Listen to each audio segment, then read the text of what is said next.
risk by traditional lenders. Investor members opened 90-day notice certificate of deposit accounts with the SHARE program as co-signer. When the SHARE Community Board approved a loan collateralization request, it took the necessary number of the passbooks to the bank and committed funds from each account as collateral for the small loan, spreading the risk over many accounts. In the SHARE program, the bank actually made the loans and handled all the paperwork. 70 depositors joined the SHARE program, collateralizing 14 loans under $3,000 to local small businesses. Most depositors were not wealthy. We found the majority of SHARE depositors are poor people who have used their small savings to open a SHARE account. Their reason is simple. They see that the SHARE program has made a difference for people like themselves, and they want to participate. Bob Swan, testimony before the House Select Committee on Hunger. Farmer Susan Salou of Monterey, Massachusetts, received the first SHARE loan. It was wonderful to know that the community was behind this pursuit. It just gave us a big confidence boost, and it felt just right. When you loan money to a venture, you become a little piece of it, and you have an interest in it in a different way, not just monetarily, but you are emotionally involved in it, and that makes it lovely. In 1994, E.F. Schumacher's widow donated his entire library and archives to the U.S. branch of the Schumacher Society. As they opened the boxes and cataloged the books, Bob Swan and Susan Witt realized just how broad the task they had undertaken truly was.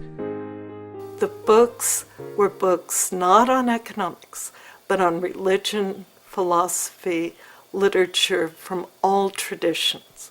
Schumacher was reading these books that tell of new relationship to the earth, or an appropriate relationship to the earth and other human beings.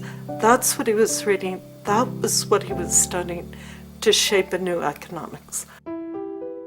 If a new local economics was to succeed, the Schumacher Society needed to create community as well as economic value, human connections as well as material exchanges. But was this a 19th century utopian dream in a 21st century reality? Asa Hardcastle owns and operates an internet design and consulting business in Great Barrington. The new technology of communicating over the internet, which is really the way I see it, exchanging information, even creating communities, is very compelling, but it lacks something that is very core to my beliefs, which is the human aspect. It just isn't quite the same to have a community on the internet as it is to have a community in your community. The work of community building had already begun in Great Barrington. A low-powered radio station, WBCR-LP, was operated by a group of community volunteers. No doubt in my mind. WBCR-LP, the primary goal is to empower anyone in our community to have a voice on the airwaves. And we believed and believe that these are public airwaves, that this is for us, that these are literally our airwaves. Then we have something like 80 programmers who are producing their own content, from everything from rock and roll to community discussions about the town offices, and it's actually pretty remarkable. We are all dealing with such global changes that we have to be, we can't just stay in our little homes and protect ourselves anymore. We have to help each other out. We have to become aware of who's living next door and who's living up the street, and that's a positive outcome. Could a new economics actually build a sense of community? Gourmet toast we make here. The question was answered, in part, by one of the businesses that applied for a SHARE loan. Frank's Deli was the most popular hangout spot in the Great Barrington community. Frank needed to move the deli from one location to another because he was losing the lease. And in the move, he needed to renovate the new location before it was adequate for his business. He went to a bank and was turned down for a loan. Bob Swan and Susan Witt suggested that Frank turn to his customers for the funds he needed. Why not turn to them for a loan? And Frank said, how do I do that? And we suggested with issuing his own scrip.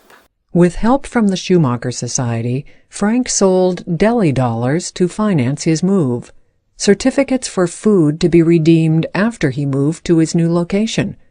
Customers could buy $10 of deli dollars for $8 in federal dollars. It was much better than a bank loan because every time someone came and put down $8 or $32 or $80 for their deli dollars, they were voting for Frank. They were saying, we want you in this community. We believe in you being here. And Frank saw that. And when it came time to redeem those deli dollars, to repay that loan that that community had given him, it was a repayment not in hard-to-come-by federal dollars, but in ham and cheese sandwiches. So it was good for him, it was good for the community, and it started a movement.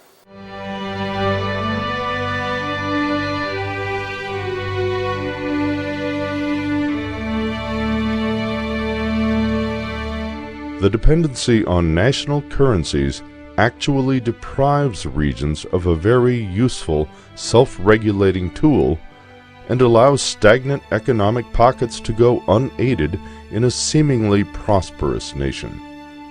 What we propose instead is the establishment of a system with community accountability.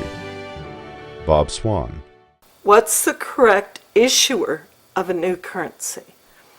Bob would say that issuing of a currency should be a service, should be a profession, not a business. So not a for-profit effort, but a nonprofit, locally based, democratically structured, accountable organization. The Schumacher Society founded a new nonprofit, Berkshires Incorporated, to work with 5 local banks to create a true local currency that circulated year-round.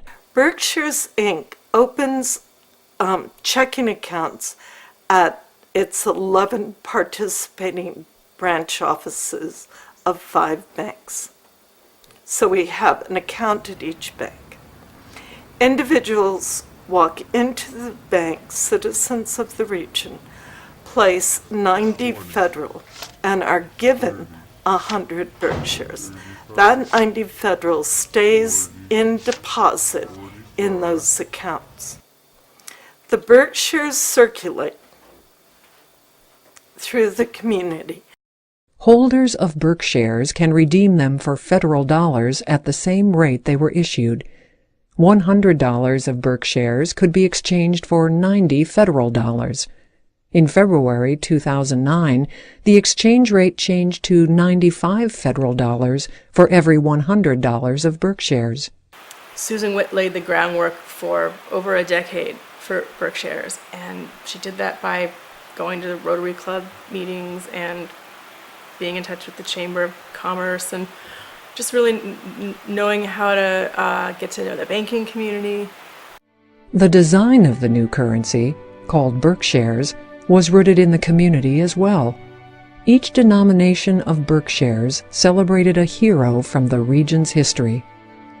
The $1 Berkshire, the Stockbridge Mohicans, the regional's original inhabitants. The $5 Berkshire, W.E.B. Du Bois, the great civil rights pioneer from Great Barrington. The $10 Berkshire, Robin Van N., farmer of Indian Line Farm and founder of the CSA movement in America. The $20 Berkshire, Herman Melville, author who grew up in Pittsfield. The $50 Berkshire, Norman Rockwell, painter and illustrator whose studio was nearby in Stockbridge.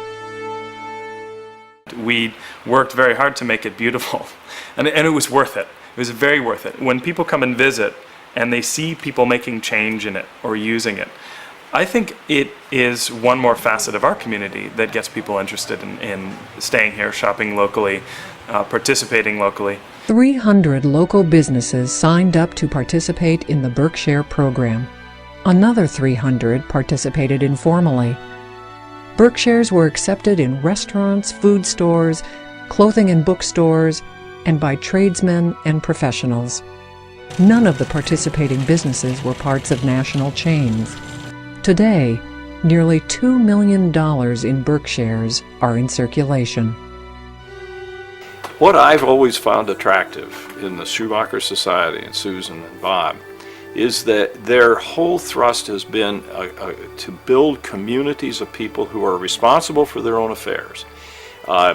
The ultimate expression of that, if you will, is the Berkshires program. People here are very aware of the need to buy locally. You just have that kind of a community.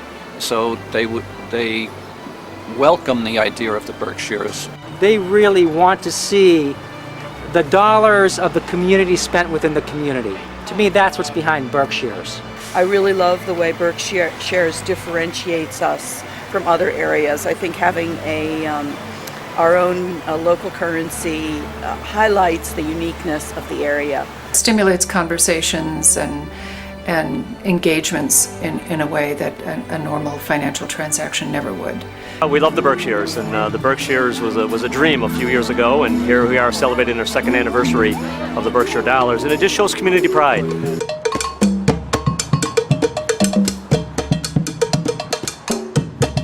Every fall, the Great Barrington community gathers to celebrate the businesses that participate in Berkshires, and something more.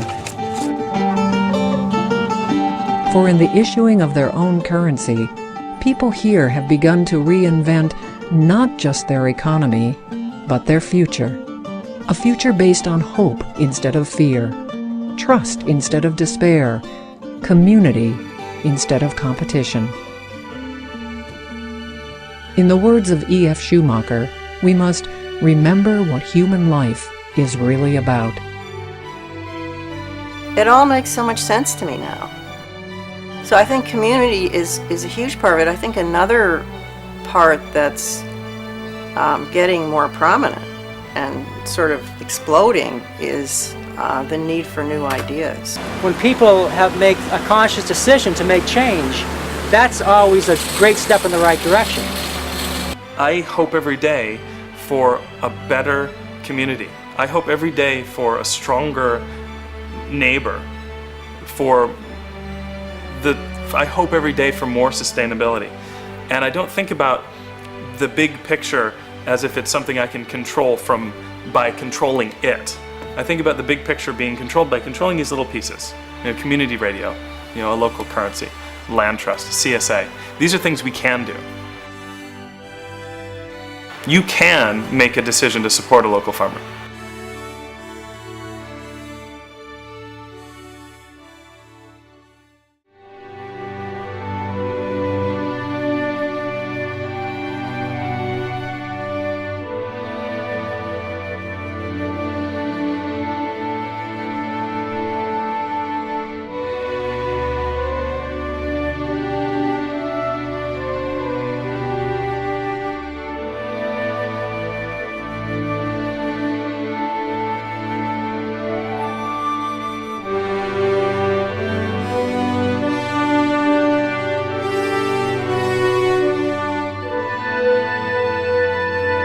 For more information about the programs of the E.F. Schumacher Society, visit their website at www.smallisbeautiful.org.